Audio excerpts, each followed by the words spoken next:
TheRealReal dropped their 7th annual resale report, and we're going to do a little bit of a deep dive and a little bit of a comparison between what has changed this year compared to last year, how has our shopping changed, because there are some key differences. And I thought it would be fascinating for us to sit down, have a dive through, and have a bit of a chat about it. Guys, if you are new here, my name is Cassie and I'm a self-diagnosed luxury addict. I put out videos on Mondays, Wednesdays and Fridays, so if you like luxury fashion, then you're probably going to love it here. So head down there, subscribe, turn on the bell, become a member of our luxury addicted family. When are we going to rehab? Never. I'm going to have the link to this resale report down below in case you want to go into the nitty gritty. I'm not going to cover every single aspect, but we're going to go through the big ones, okay? The biggest brands people have been looking at, the types of products, the type of vintage products people are really interested in. Oh, I do also think it's worth noting that TheRealReal is one of, if not the biggest resale platform in the US. So a lot of this data is going to be sort of US centric, but I think generally there are sort of currents that will make sense sort of globally, or either way, it's just fascinating anyway. I'm going to start off with the most searched brands. I've got my laptop here to pull up this year's report and last year's report. There was a change here in the brands that are on the most searched for the year, okay? So a lot of them were the same, just shuffled around a bit, but 3 have fallen off, and obviously 3 have taken their places. So this is the write-up that TheRealReal has told us. So all of these brands are redefining fashion by appealing to the masses. Prada, for example, taps perfectly into the 90s and Y2K trends and has become Gen Z's most searched brand. Interesting. There's also Chanel and Gucci, whose handbags are our most searched item. Interesting that it's Gucci. When we think about investment bags, on the resale market, Gucci doesn't really tend to come up. Reigning in popularity among boomers and zoomers alike is Miu Miu. That has been a 47% increase in searches for its vintage pieces. Okay, so not the new stuff, the vintage stuff, fine. This year we've got Louis Vuitton in the top spot. And I mean, it's the biggest luxury brand in the world. It's not really surprising that they're going to be in, you know, spot 1, 2 or 3 sort of thing. So last year, Louis Vuitton was in 2nd place, it's climbed up to 1st.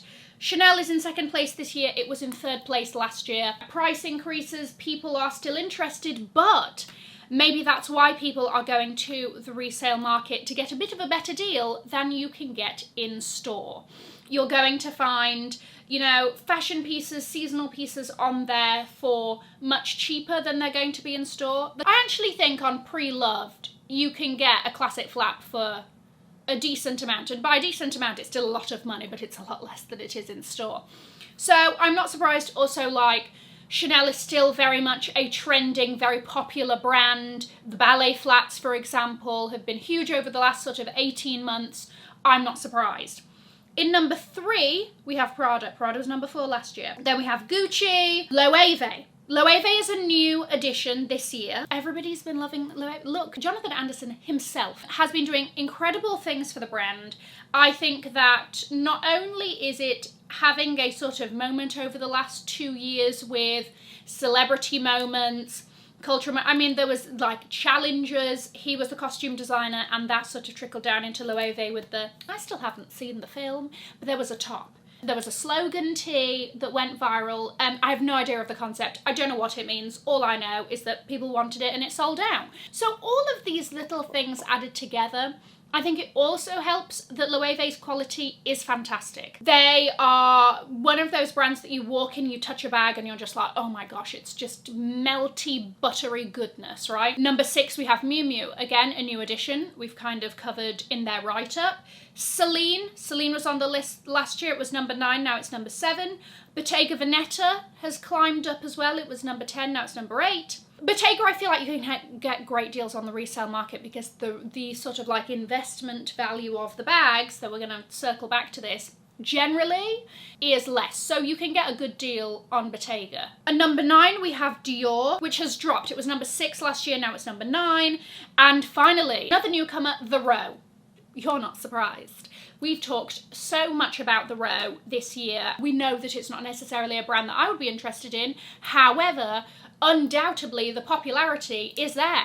People are interested, people are looking at the jelly shoes, the Margot bag, which we're going to circle back to, other bags, the 90s bag, their little sort of like half moony situation as well. Whether it is residual effects of quiet luxury or it's just them being a popular and kind of hyped brand, which is sort of everything that they're meant to not be for as a brand, we don't know. But either way, they're here. So the 3 brands that have dropped off this year, Hermes. I know, especially because Hermes, Resale, the best investment bag in the world, all of this business, I found this absolutely fascinating. Is the resale market being looked at less for that sort of like investment value factor and more for just getting a good deal? Sort of, I'm not sure. I found that very interesting. I do think that the concept of investment bags, less people are sort of focused on, and people are more playing into what's my individual style, what makes me different. Okay, question mark, interesting. The other 2 brands that dropped off, YSL. Last year had the highest increase in bag searches for a brand. And then Fendi. Fendi's always been one that's like, you know, it's never consistently in / having a moment, so that doesn't really sort of worry me too much. The other interesting thing that they do in this report is generation most likely to. So they break things down by the 4 big generations: Boomers, Gen X, Millennials, and Gen Z, and go through sort of each of their shopping habits. Okay, so last year Boomers were most likely to keep it circular. They were the ones reconsigning more bags than any other generation. This year, Boomers are most likely to have an unassuming it bag. They had the biggest uptick for searches in the row this year, 51% increase. Gen X last year were very into the lab-grown diamonds. Okay, apparently they were the reason that TheRealReal sold 71% more lab-grown diamonds that year. This year, they're tapped into the quiet luxury of it all. They are scoffing at logo lovers, and they are spending 17% more this year on unbranded jewellery. The millennials! This is my people. Hello. Comment Y2K if you're a millennial. Okay, so last year they bought more fair condition than any other group. So I think they rank it from what, like new, excellent, very good, good, and now there's fair. Not really bothered if it looks used or worn, maybe even feels like they can take a bit more liberties and be a little bit more carefree with the bag because it's already sort of worn in. Maybe it's the Mary-Kate Olsen effect, okay? And her beaten up Balenciaga motorcycle and Kelly's and whatnot. Okay, this year they are the most likely not to wear an Apple Watch. Agreed. Their searches for the Panther watches were up 28% this year. This was also a very popular item last year, the Cartier Panther. Come on, it's a great watch generally. Is it my style? No. Can I look at it and go, that's a nice sodding watch, good for you? Yes. Apparently also, fun fact about New York, millennial New Yorkers are responsible for the highest gross sales out of any other demographic or state. So we're really spending. We really are. Okay, Gen Z last year were the generation spending the most on vintage. They spent 40% more on vintage bags last year. This year, they're most likely to wear ballet flats to the club. Zoomers searched for Chanel shoes more than anything else this year. What did I say about Chanel shoes having a moment / no wonder they're so high up on the list? The next interesting thing, which was sort of specific to this year, is the bling boom. So, according to this, fine jewellery saw the highest growth of any category this year. This is something that I've been talking about a lot on this channel because I sort of think that now, I think the way that we value designer bags is changing with price increases, with the prices that these bags are. People are not spending their money as willy-nilly as we were before, you know, there's lots of sort of bigger economic changes happening and cost of living and all of that, that now people are sitting down and going, okay, I have X amount of money, do I want to buy a bag, or do I want to buy something that the value of it feels more tangible is not the word, but we're sort of more used to knowing jewellery as an investment item and the value behind it, and it's gold and it's silver and it's diamonds and gemstones and all of this business, right? So I've been seeing that sort of shift in spend. And of course it's the big brands that you think about that specifically on TheRealReal are doing very well. Okay, so your Cartier, your Tiffany, your Van Cleef. Are you surprised? No, you're not. In terms of sales, right, this is actually quite shocking. Tiffany & Co. has the biggest increase in percentage of sales. So they've gone up 55% in sales this year. Followed by Van Cleef, 49, unsurprising. Everybody seems to love an Alhambra bracelet. I've done a whole video on it, I'll have it linked below. And then Cartier, 11%, okay? A little bit of an increase, but an increase nonetheless. Now we move on to the topic of investment bags. A controversial topic here on luxury YouTube as to what counts as an investment. Is it just the resale value? Is it an investment in your wardrobe? There has been a trend to more accessible styles from brands like Miu Miu and Loewe.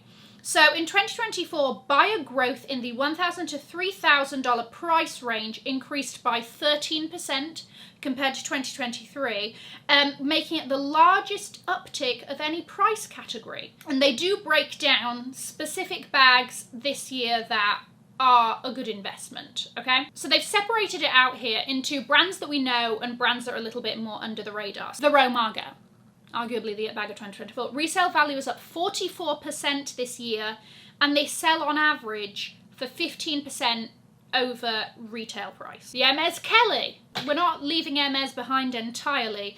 Kellys are selling for 50% above retail. The Bottega Veneta Andiamo, which again has been a bit of a knit bag, blah blah, they sell for up to 95% of the retail value. There are two bags on this list that were on the same list last year, okay, so this is one of them. The Chanel 22, specifically in the mini size, okay, slightly more acceptable, you know how I feel about this bag. They're selling on average 20% above retail. And then the Loewe puzzle bag, average selling prices are up 40% since 2020. Now that might also be because they're sort of limiting production of the Loewe puzzle bag and in turn favouring the puzzle edge, which is not the same bag, it's not the same vibe. Don't know why you would do that to us, but anyway. For the brands that aren't as big or whatever, this is what they're saying.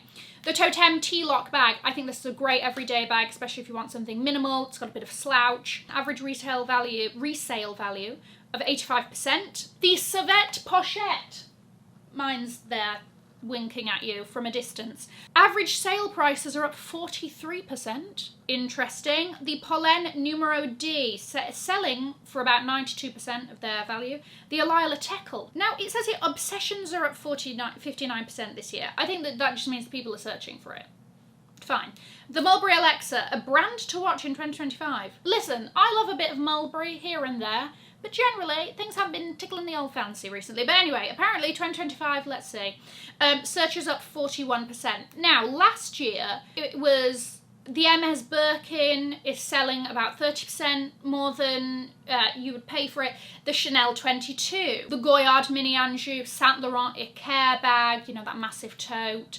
Prada Re-Edition, Loewe puzzle on it again. I mean, they've done the list differently, so it's not exactly apples to apples, but I do find it interesting that there is a shift, and that is for sure. Fun fact, this year there's been a 900% increase in searches for men's bags. As we know, there's been a rise in the interest of vintage pieces. So they've also sort of compared vintage trends. Last year, when it came to vintage, you know, people were buying a lot of what you would sort of assume in terms of bags. So it was like the Chanel Classic Flap, as we know, 24 karat gold hardware, all of that business, the Fendi Baguette, of course, Louis Vuitton Speedy, the sorts of bags that you would kind of expect. And then when it came to ready to wear, there was an interest in Japanese designers, Izumaki, Yohji Yamamoto, as well as very sort of Y2K centric designers, Blue Marine, D Squared, Roberto Cavalli. This year,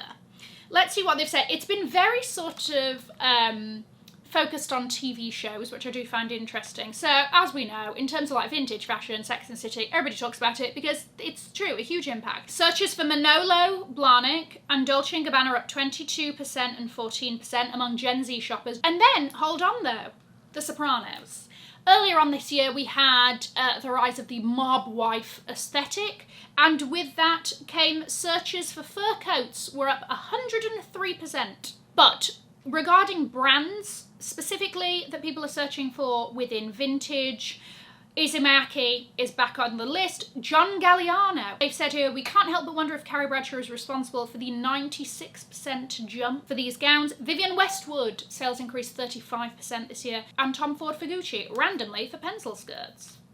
I don't know why. There was also a really interesting excerpt in this report as well, and this is the last sort of area that we'll cover, which was about how creative directors moving around has impacted searches for specific brands, right? So, Dries Van Noten announced that he was retiring. After that, 200% increase in demand. Valentino saw a 20% increase. As we know, Pier Paolo leaving, Alessandro Michele coming in. Chanel experienced a 26% lift when Virginie was announced to be leaving. When Alexander McQueen had their new creative director, demand climbed 15%. When Roberto Cavalli died, the brand saw a 200% increase in searches. Why does this happen? Really what tends to happen is when a creative director leaves, it's different with a death. Like Roberto Cavalli was not designing for the brand, but it sort of puts the brand, sadly, sort of back on the map a bit, right? But when a creative designer leaves, that sort of vibe, vision for the brand leaves with them, right? So Pier Paolo for Valentino is not what we're going to see from Alessandro Michele. So people are like interested in buying up those pieces that maybe they had their eyes on, because you know with new collections, you're not going to get that same design styles, whatever it might be. So that's why people then are all of a sudden being like, oh my gosh, Dries Van Noten is retiring. Let me finally go and buy all those Dries pieces that I've been wanting, or whatever it is, you know? Did anything shock you? Did anything surprise you? Well, let me know your thoughts. Maybe nothing was surprising to you. I'm going to leave a link to another video over here in case you haven't already seen it. Have an amazing morning, afternoon, or evening, wherever you are. And in the words of my father, if you've enjoyed it, tell your friends. If you haven't, keep your mouth shut. I'll see you in my next video. Mwah. Bye, guys.